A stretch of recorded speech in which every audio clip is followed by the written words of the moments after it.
Sampai pada pembahasan babu sholatil khauf, bab sholat dalam kondisi ketakutan. Maksudnya adalah dalam kondisi peperangan. Qad shallaha, telah melakukan sholat tersebut Rasulullah sallallahu alaihi wasallam ala sifatin mukhtalifah, dengan beberapa cara yang berbeda.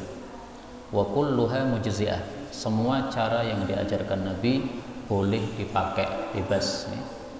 Wa idza ishtaddal khauf, apabila dahsyat ketakutan, wal tahamal qital, dan berkecamuk perang, shallaha, maka seseorang melakukan salat ar-rajil, baik dia dengan berjalan kaki, war-raqib, atau sambil mengendarai kendaraan, walau ila ghairil qiblah, meskipun tidak menghadap kiblat, walau bil ima, meskipun hanya dengan isyarat.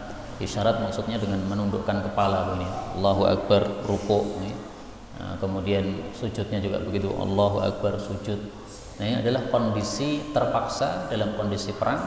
Kalau sudah masuk waktu sholat sementara perang berkecamuk, tidak bisa dihentikan perang tersebut, nah maka boleh kita sholat dalam kondisi masih membawa pedang, masih di atas kuda, dalam posisi lari kencang mengejar musuh atau dikejar musuh, tapi tetap kita membaca lafal-lafal sholat, Allahu Akbar, kemudian baca Al-Fatihah dan seterusnya.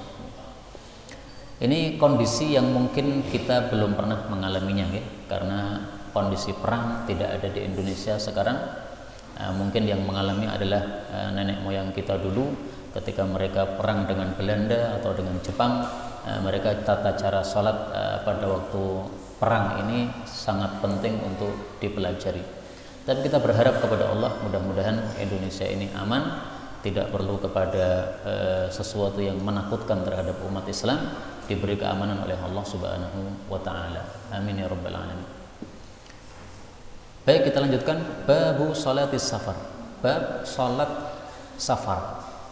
Jadi kalau kita sedang bepergian jauh, safar, sholatnya berbeda dengan ketika kita berada di kampung kita. Perbedaannya apa? Perbedaannya adalah sebagaimana disebutkan oleh Allah Subhanahu wa ta'ala dalam Al-Quran. Allah mengatakan, وَإِذَا ضَرَبْتُمْ فِي الْأَرْضِ فَلَيْسَ عَلَيْكُمْ جُنَاحٌ أَن تَقْصُرُوا مِنَ الصَّلَاةِ إِنْ خِفْتُمْ أَن يَفْتِنَكُمُ الَّذِينَ كَفَرُوا إِنَّ الْكَافِرِينَ كَانُوا لَكُمْ عَدُوًّا مُبِينًا. Surah An-Nisa ayat 101. وَإِذَا, dan apabila darabtum, kalian bersafar, fil ardi, di bumi, falaisa alaikum junah, maka tidak ada dosa atas kalian, an taqsuru, untuk mengkosor, meringkas, minas salati, salat. Maksudnya yang 4 rakaat diringkas menjadi 2 rakaat. Tapi yang sudah 2 rakaat seperti subuh nggak bisa diringkas. Yang sudah 3 rakaat seperti maghrib tidak bisa diringkas. Maka yang bisa diringkas berarti duhur, asar, sama isya. Nah, inilah perbedaan antara sholat musafir dengan sholat mukim. Musafir sholatnya yang mestinya 4 boleh dikorting menjadi 2 rakaat, boleh, tidak wajib. Tapi di sini beliau berpendapat berbeda. Beliau mengatakan yajibu, wajib, al-qasor, mengkosor sholat, ala, bagi man, orang yang kharaja, keluar, min baladihi, dari negaranya, qasidan, menuju ke tempat yang lain, qasidan, yang bermaksud lis safar, untuk melakukan safar. Wa in kana, meskipun adalah safar tersebut tuna, kurang dari baridin, 1 barid. 1 barid itu berapa sih? Nah, sudah saya jelaskan di sini. Yang dimaksud 1 barid itu adalah 20 km. Jadi menurut beliau, meskipun safarnya kurang dari 20 km, itu sudah bisa untuk qasar sholat. Bahkan beliau mengatakan yajibu, qasar itu hukumnya wajib. Nah, di sini beliau berbeda dengan mayoritas para ulama.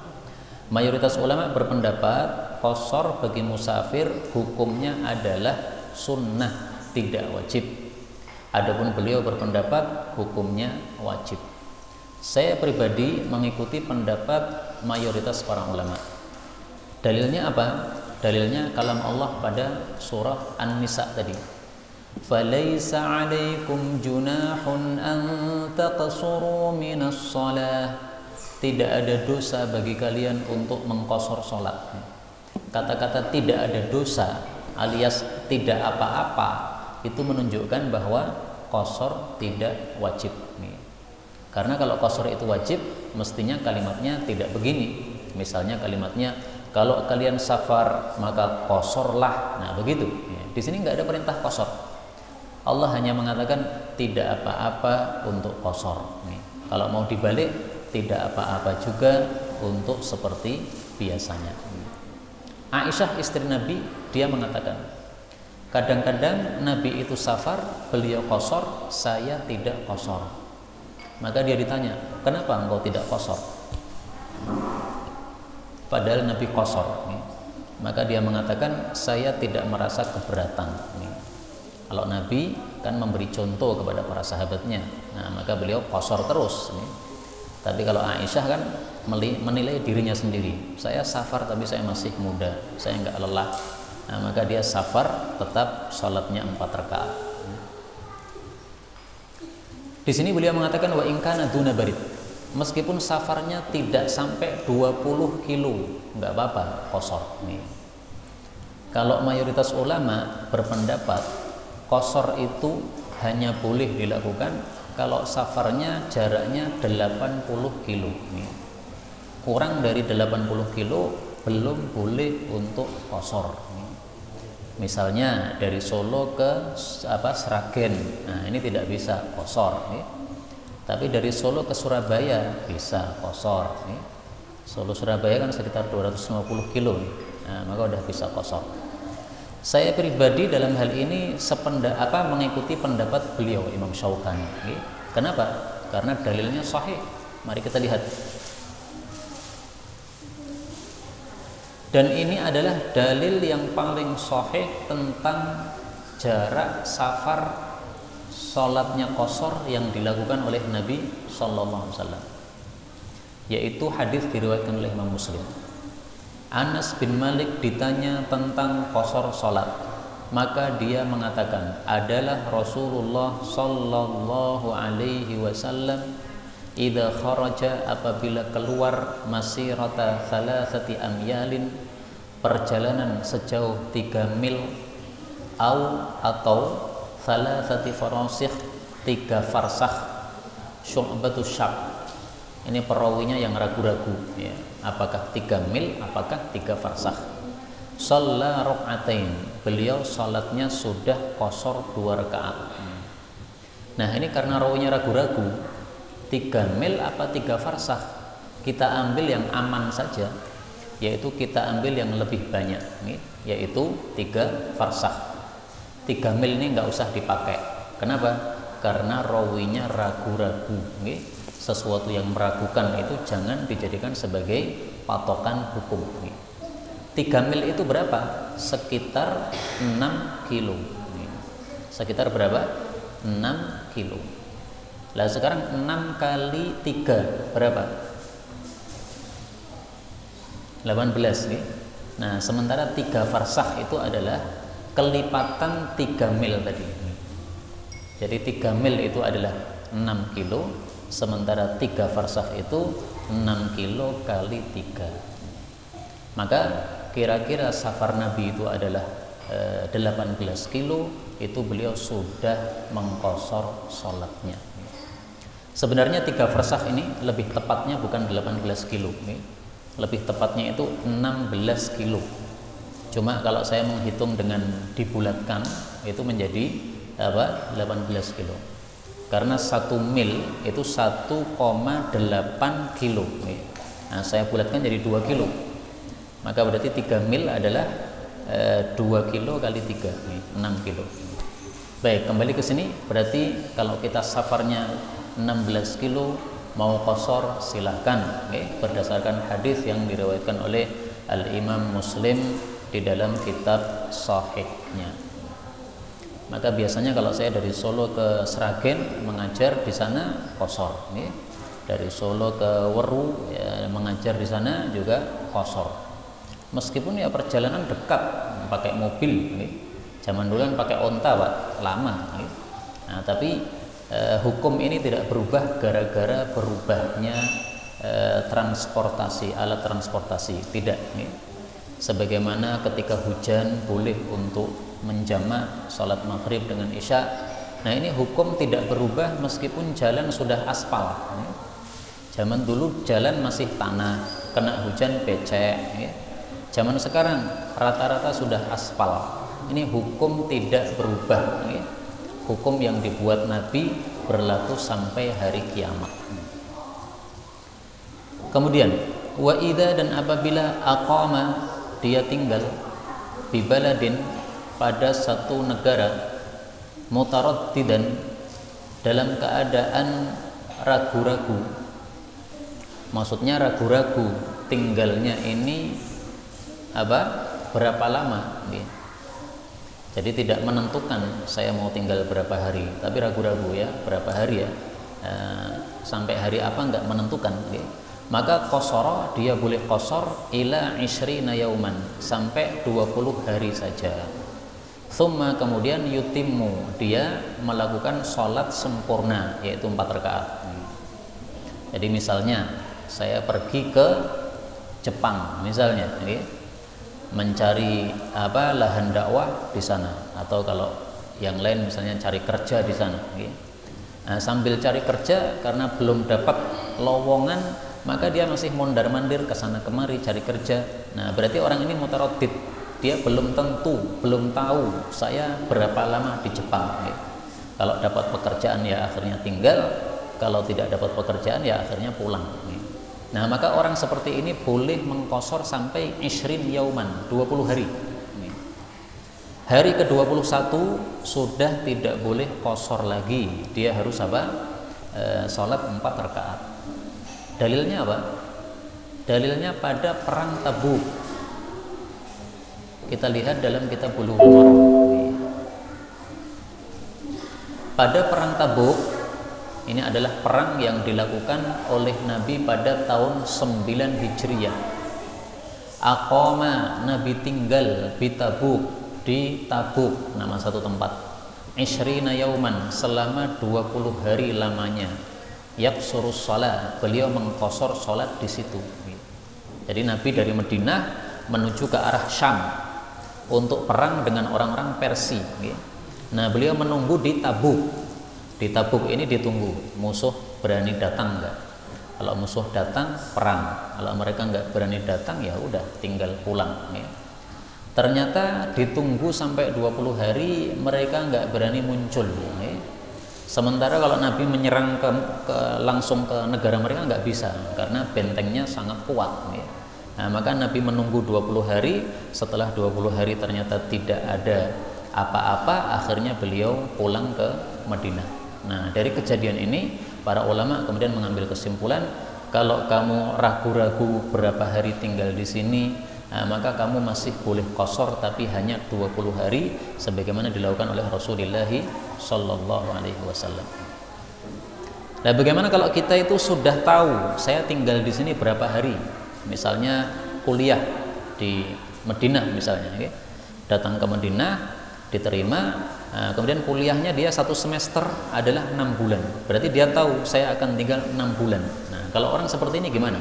Beliau mengatakan, wa idza, dan apabila azama, sudah berazam, sudah bertekad, ala iqamati arba', untuk tinggal selama 4 hari, atamma ba'daha, maka setelah 4 hari itu dia harus sholatnya dalam keadaan sholat sempurna. Jadi santri-santri yang kuliah di Madinah, mereka tinggalnya kan lebih dari 4 hari nih. Mereka pengen tinggal di situ selama 6 bulan. Nah, maka dia boleh qashar, tapi qasharnya hanya 4 hari. Setelah 4 hari tidak boleh qashar lagi. Atamma ba'daha, dia harus sholat secara sempurna setelah 4 hari tadi. Nah, maka bedanya kalau yang pertama tadi dia nggak ngerti saya mau tinggal berapa lama. Nah, kalau nggak ngerti masih bisa qashar 20 hari.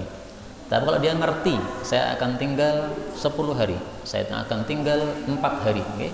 Pokoknya kalau 4 hari lebih, maka dia hanya boleh kosornya 4 hari saja.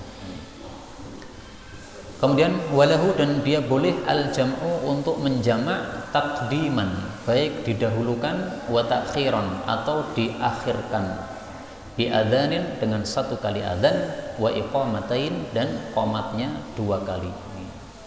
Jadi seorang musafir selain boleh mengqosor sholat, yaitu sholat 4 rakaat menjadi 2, boleh juga untuk menjamak sholat. Menjamak itu menggabungkan sholat, yaitu antara duhur digabungkan dengan asar, antara maghrib digabungkan dengan isya. Menjamak itu ada 2 macam, ada takdim, didahulukan. Didahulukan artinya sholat duhur dan asar di waktu duhur, sholat maghrib dan isya di waktu maghrib, itu berarti mendahulukan. Boleh juga takhir, yaitu diakhirkan, sholat duhur dan asar di waktu asar, sholat maghrib dan isya di waktu isya. Nah, ini berarti jamak takhir, bebas, dia milih bebas. Jadi seorang musafir ketika dia naik kendaraan, naik mobil, mendengar adzan maghrib, dia lanjut safar, nggak apa-apa. Seandainya lanjut safar ternyata tabrakan mati, ya sudah, dia nggak utang salat maghrib, enggak. Memang dia boleh untuk mengakhirkan apa? Salat maghribnya. Maka boleh lanjut perjalanan, baru kemudian jam 12 malam singgah di rest area misalnya, kemudian salat maghrib dan isya-nya jam 12 malam, nggak ada masalah, bebas. Kemudian cara menjamak adalah adzannya 1 kali, qomatnya 2 kali. Jadi azan itu tetap dikumandangkan meskipun kondisinya musafir. Seringkali musafir tidak mengumandangkan azan, yaitu kurang. Meskipun sholatnya sah, tetapi itu kurang sempurna.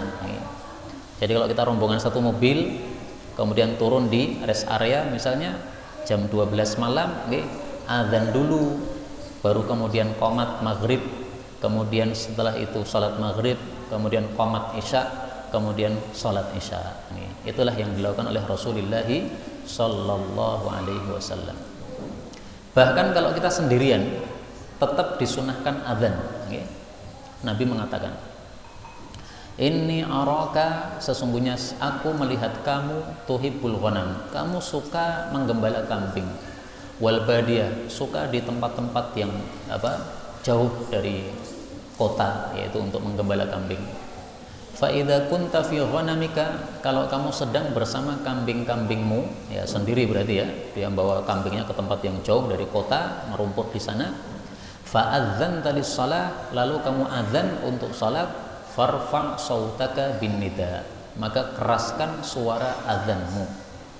Karena tidaklah mendengar suara azan, baik itu jin atau manusia atau batu atau apapun juga, kecuali semuanya akan menjadi saksi pada hari kiamat bagi orang yang azan tadi. Jadi batu-batu nanti akan cerita kepada Allah, ya Allah, saya dulu mendengar orang ini azan, tolong orang ini diampuni, tolong orang ini dirahmati, tolong orang ini dimuliakan. Nah, itu disaksikan oleh segala makhluk yang mendengar azan kita.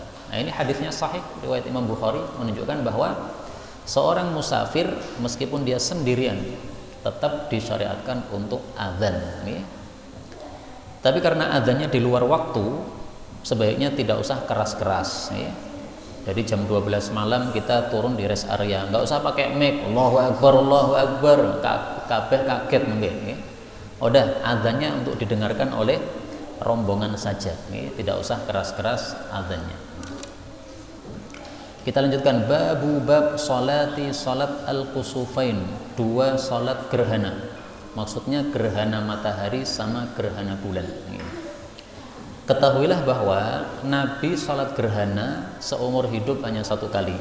Itu yang sahih hadisnya, yaitu gerhana matahari total pada waktu kematian putra beliau namanya Ibrahim pada usia 1,5 tahun. Ibrahim mati, kemudian terjadi gerhana, kemudian Nabi sholat gerhana. Jadi yang dilakukan Nabi sholat gerhana matahari itu pun gerhana matahari total. Nah sekarang pertanyaannya, apakah boleh kita sholat gerhana bulan? Pertanyaan kedua, apakah boleh kita sholat gerhana matahari tapi tidak total? Karena di masa Nabi sholat gerhananya matahari dan itu gerhana total. Jawabnya adalah sabda Nabi Sallallahu Alaihi Wasallam. Beliau mengatakan, Inna syamsa, sesungguhnya matahari, wal qamara, dan bulan, min ayatillah, itu termasuk tanda-tanda kekuasaan Allah Subhanahu wa ta'ala. Fa idza ra'aitum, maka apabila kalian itu melihat syai'an minha, sesuatu darinya, ya, minha syai'an, sesuatu dari gerhana matahari atau bulan tadi, fafza'u ila dzikrillah, maka segeralah zikir kepada Allah, maksudnya salat, doa, istighfar, hadis muttafaqun alaih. Nah, di sini Nabi menyebutkan dua, matahari sama bulan. Berarti salat gerhana bulan juga disyariatkan. Bedanya kalau gerhana matahari disyariatkan berdasarkan perbuatan Nabi Muhammad Sallallahu Alaihi Wasallam dan sabdanya. Tapi kalau gerhana bulan disyariatkan berdasarkan sabda Nabi Sallallahu Alaihi Wasallam saja. Adapun perbuatan beliau belum kita dapatkan hadis yang sahih bahwa Nabi sholat gerhana bulan. Apa hukumnya sholat gerhana matahari atau bulan? Wahia sunnatun, dia hukumnya adalah sunnah. Wa asahhu, dan paling sahih, ma warada fi sifatiha, yang diriwayatkan tentang caranya adalah rakaatani, 2 rakaat. Fi kulli rakaatin, dalam setiap satu rakaatnya, ruku'ani, ada 2 kali ruku'. Wa warada salasatun, ada juga riwayat 3 kali ruku'. Wa arba'atun, ada juga riwayat 4 kali ruku'. Wa khamsatun, ada juga riwayat 5 kali ruku'. Jadi intinya riwayatnya sangat banyak. Tetapi kalau kita pengen yang paling sahih, ambillah yang riwayat pertama, yaitu ruku'an. 1 rakaat isinya 2 ruku'. Berarti 2 rakaat isinya 4 ruku'. Allahu Akbar, kemudian surat Al-Fatihah, kemudian baca surat Al-Baqarah, kemudian Allahu Akbar ruku', kemudian Sami Allahu liman hamidah. Nah, biasanya Sami Allah kan dilepas nih, tapi ini di sedekap nih. Sami Allahu liman hamidah, sedekap. Kemudian baca Fatihah lagi, kemudian surat lagi yang panjang nih, Ali Imran misalnya. Nah, kemudian baru Allahu Akbar ruku', kemudian Sami Allahu liman hamidah, Rabbana walakal hamdu, kemudian baru sujud nih. Jadi rukuknya 2 kali. Itu kalau mau yang paling sahih nih. Tapi kalau panjenengan pengen yang cara lain, silahkan Pak, saya kasih cara lain. Ini saya cocok dengan cara ini. Meskipun saya jujur, hadisnya diperselisihkan ulama. Sebagian mensahihkan, sebagian mendhaifkan. Saya mengikuti yang mensahihkan. Imam Syaukani, Imam Ibnu Hazm mensahihkan. Apa kata Nabi SAW?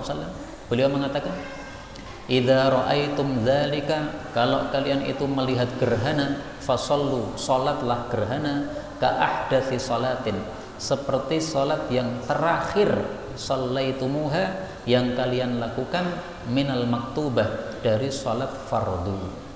Hadis riwayat Nasa'i dan Ibnu Majah dari Nu'man bin Bashir. Jadi kalau gerhananya itu jam 9 pagi, maka salat gerhananya adalah 2 rakaat seperti salat subuh. Rukuknya cuma 1 kali dalam setiap rakaat. Kalau gerhananya itu antara maghrib sampai isya, berarti kita salat gerhananya 3 rakaat. Kalau gerhananya itu jam 12 malam, berarti kita salatnya 4 rakaat seperti salat isya persis plak. Itu cara yang lain dari salat gerhana. Maka cara ini bagus untuk dipraktekkan suatu saat, tetapi kalau mau dipraktekkan hendaklah diberitahu dulu masyarakat. Karena masyarakat selama ini taunya salat gerhana itu 2 rakaat.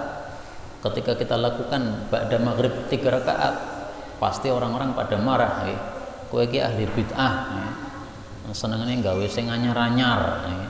Nah, maka kalau kita sampaikan dulu, insya Allah bisa menerima. Nah, bagus, tidak ada masalah. Baik.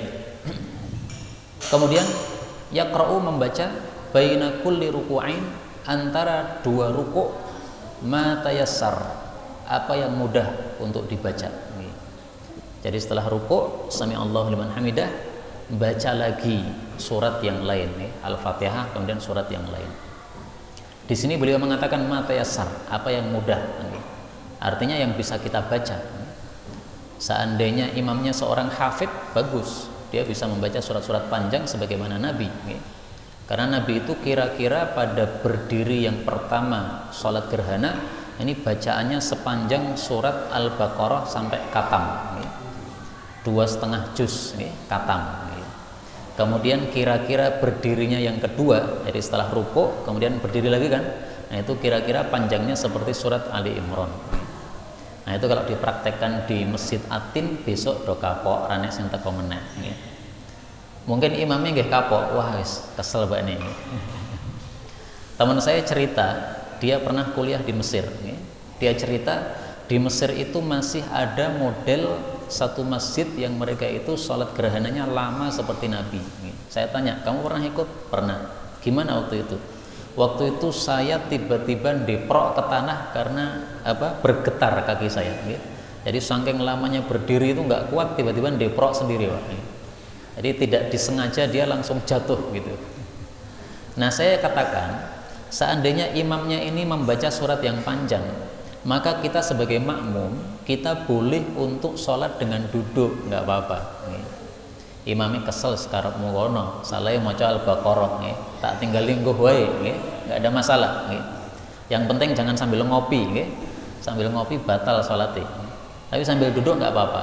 Kenapa? Karena sholat gerhana ini adalah sholat sunnah, dan sholat sunnah itu boleh duduk meskipun tidak ada udzur. Imamnya berdiri, kita duduk, nggak apa-apa. Ini tidak menyelisih imam, karena yang dilarang menyelisih imam itu adalah dalam masalah gerakan. Imamnya ruku, kita malah sujud. Imamnya berdiri, kita malah ruku. Nah itu yang nggak boleh. Tapi kalau hanya posisi, nggak apa-apa, berbeda.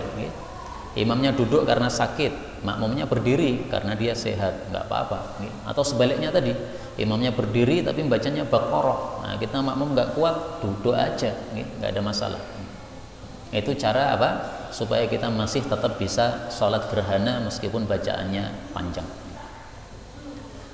Kemudian beliau mengatakan wa warada, dan ada juga riwayat fi kulli raka'atin, pada setiap rakaat ruku'un, satu ruku' saja.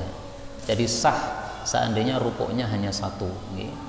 Jadi memang rukuknya 2, tetapi yang wajib 1, yang tambahan ini sunnah. Sehingga kalau ditinggalkan sengaja, maka ini masih sah. Atau lupa misalnya, imamnya karena tidak biasa salat gerhana, dia rukuknya 1 kali. Selesai ceramah ditegur jamaah, kok rukuknya cuma setunggal Pak? Oh nggih, kalau lali jadi sudah tak niatkan 2 tapi malah lupa. Nah ini sudah sah, nggak usah diulang, nggak apa-apa. Sama dengan takbir salat id, 1, 2 sampai 7. Ini karena dia nggak terbiasa, maka pada rakaat pertama dia 7 takbir, tapi rakaat kedua pengennya 5 karena lupa jadi 1 takbir. Nah ini sudah sah, nggak ada masalah, tidak usah diulang salat idnya. Kemudian beliau mengatakan wa nudiba, dan disunnahkan ad-doa, untuk berdoa kepada Allah, doanya bebas. Wat takbir, takbir, Allahu Akbar. Wa tasadduq, bersedekah. Wal istighfar, dan istighfar. Intinya apa? Intinya kita lakukan perkara-perkara yang bisa menolak bala. Karena Nabi itu sangat khawatir bahwasanya gerhana itu tanda akan datangnya siksa Allah Subhanahu wa taala. Sehingga waktu itu Nabi sangat pucat pasi. Beliau sambil memakai sarungnya, masih belum sempurna, sarungnya masih masih amburadul, sudah keluar dari rumahnya menuju ke masjid. Kemudian menyuruh muadzin untuk mengumandangkan as-salatu jami'ah, ayo sholat berjamaah, karena bukan waktunya sholat nih, sekitar jam 8 atau jam 9 nih. Nah, maka dikumandangkan azan seperti itu, as-sholatu jami'ah. Nah, setelah itu selesai sholat, gerhananya sudah selesai. Kalau kita rata-rata sholatnya sebentar, sehingga selesai kita sholat, gerhana masih ada. Nah, di sini para ulama berselisih pendapat. Bagaimana kalau selesai sholat gerhana, ternyata gerhananya masih ada? Ada dua pendapat. Pendapat pertama mengatakan boleh kita sholat lagi, sholat lagi 2 rakaat. Kalau selesai sholat ternyata loh, kok gerhananya masih, sholat lagi 2 rakaat. Kok gerhananya masih, sholat lagi 2 rakaat, terus sampai selesai gerhana.